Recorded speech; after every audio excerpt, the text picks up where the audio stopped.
మన భారతదేశము ప్రపంచ ప్రజలకు మార్గదర్శకంగా ఉండి ఇప్పుడు అహింసా సిద్ధాంతంతో ఇది తప్పితే ప్రపంచానికి వేరే ఆయుధము లేదు, వేరే సిద్ధాంతం లేదు, ఇది తప్ప వేరే బాగుండదు.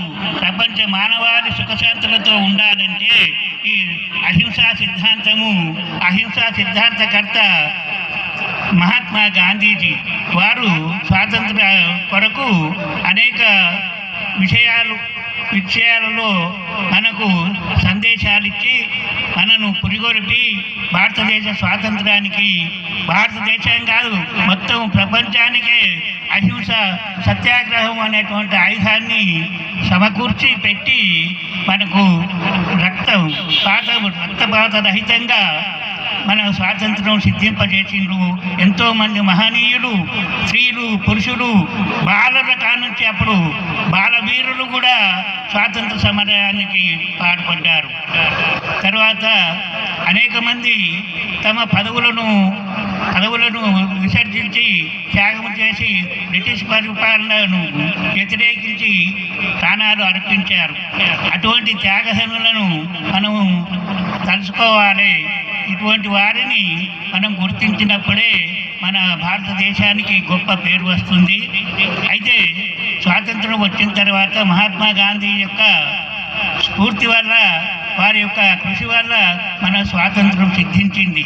కానీ భారతదేశంలో అంతకుముందు బ్రిటిష్ వారు రాకముందు ఉన్నటువంటి రాజ్యాలన్నీ కూడా ఐక్యతగా ఉండేవి. కానీ బ్రిటిష్ వారు విభజించి పాలించు అని చెప్పినటువంటి సూత్రం ప్రకారం మన దేశాన్ని విచ్ఛిన్నం చేసి మనకు తగవులు పెట్టి మనలో ఐక్యతను చెడగొట్టి వారు ఆక్రమించుకున్నారు.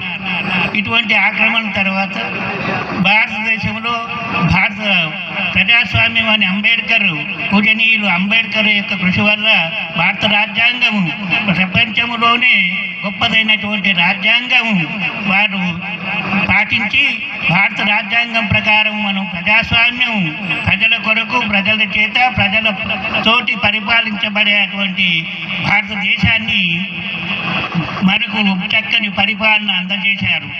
కానీ అప్పుడు 1947 ఆగస్టు 15వ తేదీన మనకు స్వాతంత్రం లభించింది. కానీ నైజాం సర్కారు ఏం చేశారంటే, మేము ఇండియన్ యూనియన్లో కలవం, మాది స్వతంత్ర దేశము, హైదరాబాద్ దక్కను, మతపరంగా మేము మా రాజ్యాన్ని మేమే ఎన్నుకుంటాము, హైదరాబాదులో నడిబొడ్డులో పాకిస్తాను హైదరాబాద్ దక్కన్ అని పేరు పెట్టి మా రాజ్యము మేము పరిపాలించుకుంటామన్నారు. ఎంతోమంది కృషి చేశారు. నీవు భారతదేశంలో కలువు, మా ప్రజాస్వామ్యాన్ని నిలబెట్టు అని చెప్పిండు. భారతదేశం పక్షాన, ఇండియన్ యూనియన్ పక్షాన శ్యాంప్రసాద్ ముఖర్జీ గారు నైజాను ఒప్పించి ఆయనను సరెండర్ చేశారు. అప్పుడు మనకు స్వాతంత్రం లభించింది. ఆ రజాకారుల కాసిం రజ్వీ అనేటువంటి దుష్టుడు వల్ల మనం అనేక బాధలు పడ్డాము. అతని చరిత్రలు మేము వింటే కూడా ఇప్పుడు మనం దుఃఖం వస్తుంది. అటువంటి ఆ కాసిం